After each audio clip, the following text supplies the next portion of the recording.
In June 2022, a serial killer was on the loose in a rural community in India's mountainous Kashmir region. A leopard was prowling the villages. It was on the hunt, using the cover of darkness to secure its prey. 15-year-old Munir Ahmad was the first victim in a series of attacks that plagued the small villages in India's north. Sent out by his family to graze cattle on the nearby mountainside, Munir walked with the cows alone, ushering them along the track and onto the fresh pasture. But as evening fell and darkness spread across the land, a pair of eyes were watching him from a short distance away. In the gloom, a predator approached. Stealthily, it stalked closer, placing one foot in front of the other silently and slowly on the soft ground. It rushed at the youngster, pouncing on him from behind and delivering a fatal blow. He hadn't seen it coming. He had only momentarily felt the cat hit into him before crushing his neck with its powerful jaws. When Munir didn't return home the next day, his family went out looking for him. His body was discovered the following morning. He had been dragged from the field into the surrounding woodland and partially eaten. It was a shocking finding, and everyone was on high alert afterwards, and for good reason. The leopard now had a taste for human flesh. It knew that people were easy targets, and the following night it was back again. It could smell another person nearby and singled him out. This time it was 12-year-old Shahid Ahmed, also sent to graze his family's cattle, who fell victim to the leopard. It stalked nearer, and as darkness fell, it seized him in the night. His cries fell on deaf ears as he was dragged into the undergrowth. The local communities now knew that they had a predator on the loose, and it was deliberately plucking off villagers in the dusky light. The authorities were called, but little was done to keep the villagers safe. The regional wildlife warden, Rashid Nakash, unhelpfully said that the leopard could strike anywhere and at any time. A single trap was set up half-heartedly in the hope of catching the culprit. But the leopard was smart and cunning. It was suspicious of the trap and never attacked in exactly the same place twice. The villagers felt like they had been let down and that their safety wasn't being taken seriously. It wouldn't be until a third victim fell prey to the man-eating leopard that a hunt for the beast would be initiated. But even then, it would only be by the locals themselves and a handful of wildlife officials. A young girl who was playing a short distance from her home was taken just before bedtime. 8-year-old Rutba Manzoor was carried away in the darkness. Her screams were muted instantly as the predator secured its jaws around her neck. Her spinal column was severed and her windpipe crushed. She was dead within a matter of seconds. The leopard had struck again. Yet another family lost a young life to the deadly cat, and the community was sent into mourning once more. Rutba's body was discovered a short time later. Her loved ones wailed as the men carried her back to the village, wrapped in a blanket. The grief that spread throughout the community was palpable, and it kick-started a hunt for the leopard. More than 50 locals joined in the search for the animal, dubbed the Beast of Baramulla. They set traps and scoured the woodland. Some found it prowling near a highway. They immediately lifted their mobile phones and began filming. The cat's eyes glinted in the beam of the flashlight as it stared at the hunting group. Then, quietly and slowly, it turned away from the camera and disappeared into the undergrowth. Despite every pair of eyes on the lookout for the elusive leopard, so far it had evaded capture. People were warned not to let their children play outside after dark. Schools changed their school day to begin at 9 a.m., encouraging pupils to only walk to class in daylight hours. Nobody felt safe whilst the predator was still out there. Indian leopards are opportunistic hunters and typically have a very broad diet. They take anything from peafowl, hares and wild pigs to sambar deer, nilgai antelope, and axis deer. In rural regions of India, they often cause trouble with livestock, most often taking sheep and lambs. Although leopards can go more than 2 weeks without eating, they consume an average of 3 kilograms every day. But this doesn't necessarily mean they hunt every day. After a meal, they may rest for a day or two before hunting again. It seems that this is what the beast of Baramulla was doing. Only days after Rutba's tragic death, the leopard was back. It closed in on the village of Gopalpura in southern Kashmir. It could smell people in and around the small village and was determined to make another kill. As it approached, it spotted a potential target. 6-year-old Zubaydah Jan was playing outside her home as darkness descended over the close-knit community. Her family had recently suffered from a leopard attack when her brother had been attacked the month before. Miraculously, he had survived the ordeal and lived to tell the tale, but his parents were on high alert. Suddenly, Zubaydah's family heard screaming coming from outside their home. They rushed outside to find Zubaydah missing from the spot where she had been playing. They called out to her in desperation, and her desperate screams were heard in response. In the gloom, they could just about make out the outline of a large cat carrying their 6-year-old daughter away. Her screams continued as she was dragged further and further from the home. Immediately, her parents chased after the leopard. Zubaydah's scream alerted the other villagers, and they joined in the rescue mission. They ran into the forest, following the girl's cries. Although they couldn't see much in the dark, they followed the sound of the screams. She was still alive. She was still fighting for her life. They just had to reach her in time before she was taken away for good. But the leopard was strong and fast. Its powerful jaws clamped around Zubaydah's head, securing her in its grip. Its night vision was far better than any human's, and it had stealth on its side. Only the girl's screams were giving away where she was. The jaguar needed to silence its prey to avoid detection. The adults from the village tore into the thick undergrowth, determined to find the youngster. But as time went on, her screams became more distant until they stopped altogether. Armed with wooden sticks and flashlights, some only using the light from the screens of their mobile phones, it was now like searching for a needle in a haystack. But they didn't give up. Zubaydah's parents were distraught. For this to happen to their second child within a few weeks was so unlucky and deeply traumatizing for them. The jaguar had just readjusted its grip on the girl and delivered a fatal bite, closing its jaws around her neck and suffocating her. She was dead. The mob of angry villagers screamed and yelled. They whistled and they shouted, hoping that their loud noise would spook the leopard and it would run off and leave the girl alone. It worked. The leopard left its prey and slunk off into the undergrowth, instead watching on from a safe distance. After 30 minutes of searching, the villagers came across Zubaydah's body. She had succumbed to her injuries and lay on the forest floor, her face covered in blood from the puncture wounds of the cat's canines. They had been just minutes too late, and now her grief-stricken family wailed into the night. The little girl was picked up and cradled in her mother's arms. She was the 4th victim to fall prey to the man-eating leopard, and it now seemed that the big cat would stop at nothing to secure its prey. It sought out the weak and vulnerable. It timed its attacks perfectly, waiting until the child was on its own and dusk fell. Under cover of darkness, it crept closer to its victims until it was close enough to pounce. Leopards have long posed a threat to rural communities in the Himalayan state.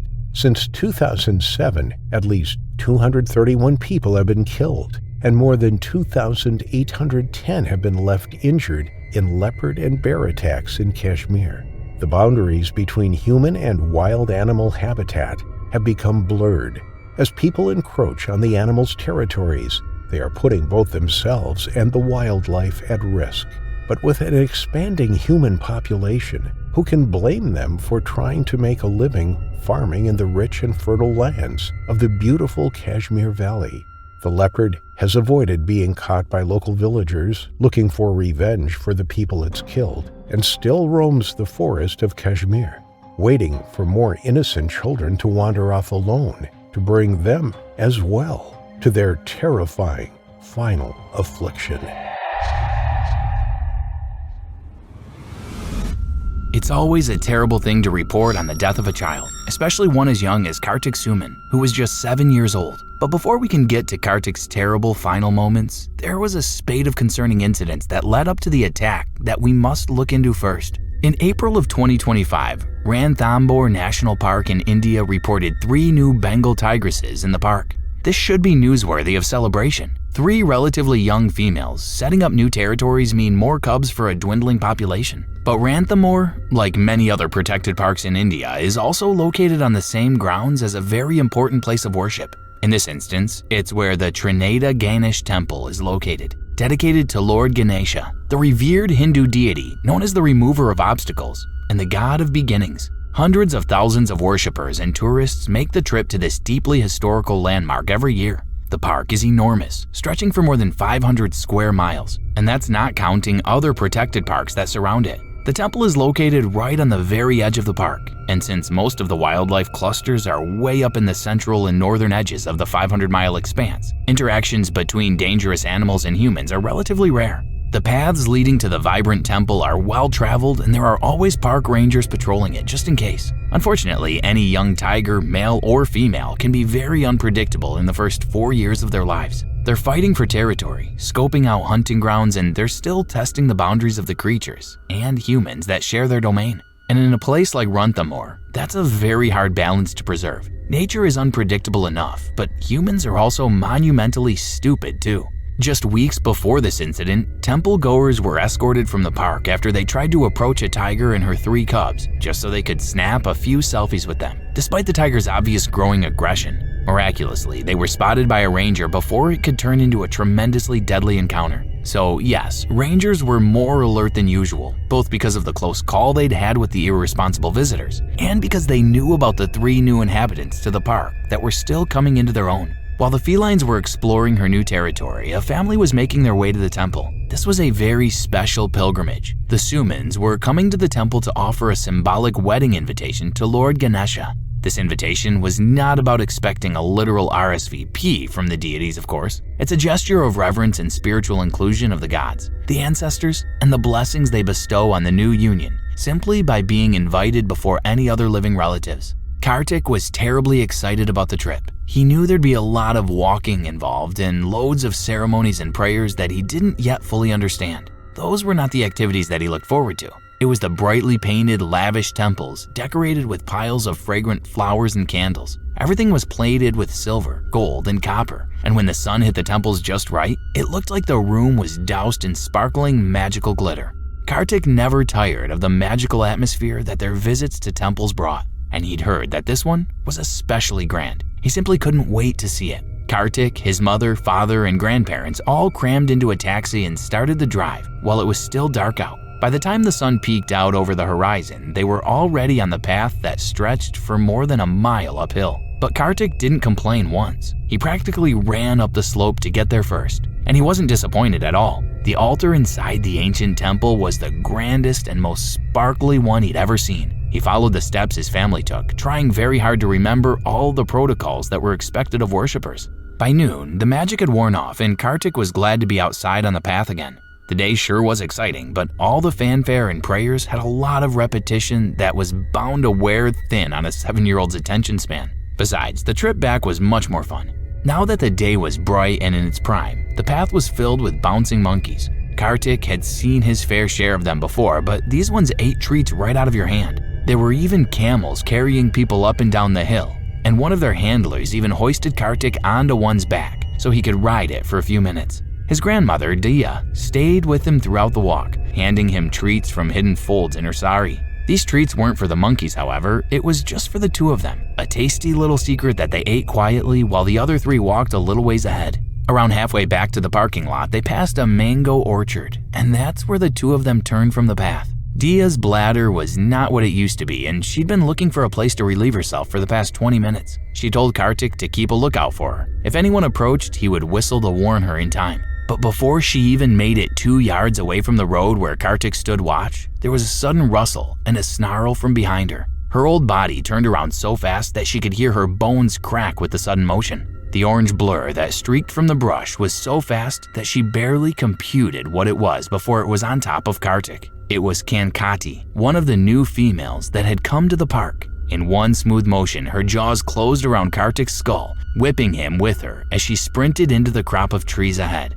Dia heard a crack like a whip. She instinctively knew that it was the sound of bones snapping. Kartik didn't have time to react. He didn't even scream. One moment he was standing there keeping a dutiful eye on the path, and the next a monster emerged from the bush like lightning. His entire head was engulfed in darkness and unimaginable pain radiated from everywhere above his shoulders. He wasn't even aware that his arms and legs flayed out like rags fluttering in the wind as his tiny body blew behind the cat that had his face between her teeth. Before he could make sense of the darkness, the hurt, and the chaos, everything just flicked out of existence. Kankati had crushed the boy's skull with her powerful jaws the moment she snapped them around his head. Those few seconds of pain and confusion went by so fast that we can at least be thankful that little Kartik didn't have to suffer. The animal knew that she needed to get her prey as far away from the path where humans walked as fast as possible, so she ran at full speed as deep into the wilderness as her lungs would allow her to go. By the time she stopped to feed,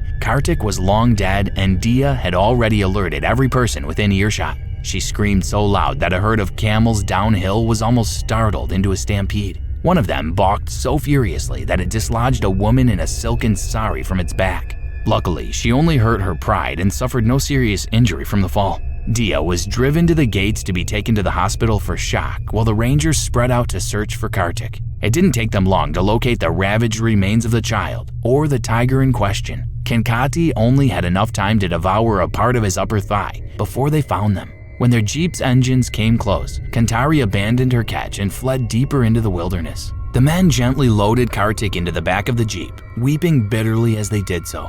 They'd removed bodies from similar attacks in the past, many of them in much worse shape, but they'd never had to retrieve the remains of a child before. They were careful to place a cloth over his head so that they wouldn't have to look at his caved-in skull. Kankati was located just a few hours later, again stalking a well-traveled path on the outskirts of the village. They managed to tranquilize her before she claimed another victim, as she'd very clearly been planning on doing again. She was relocated to the northernmost reaches of the park, but only a month later, she attacked and killed Devendra Chowdhury, a ranger who had ironically also stepped away from his partner for a minute to relieve himself behind a tree. Kankati was then moved to an undisclosed reserve that's fenced off from the public completely. The only reason that Kankati was spared was because she was only 2 years old. And in the world of endangered tigers, every Bengal female is incredibly valuable to preserving the delicate population. Unfortunately, this new home meant that she'd have to spend the rest of her life in captivity, solely for the purposes of breeding. But at least there, Kantari, who'd proven herself twice to be a human killer, couldn't inflict another family with the incredibly tragic loss of a child, taken by one of nature's most prolific hunters, a stalker whose very DNA is hardwired to seek, to ambush, and to ultimately deliver her deadly final affliction. Queen Elizabeth National Park in western Uganda is a natural masterpiece that exudes an air of grandeur and regality. It's an unquestionable cornucopia of diversity, where over 500 bird species and over 90 mammal species call it home. The 1,229 square mile landscape is Uganda's top tourist hotspot, where many flock to watch tree-climbing lions, African buffaloes, and chimpanzees, as well as the elusive leopards, among others, which roam the sprawling savanna.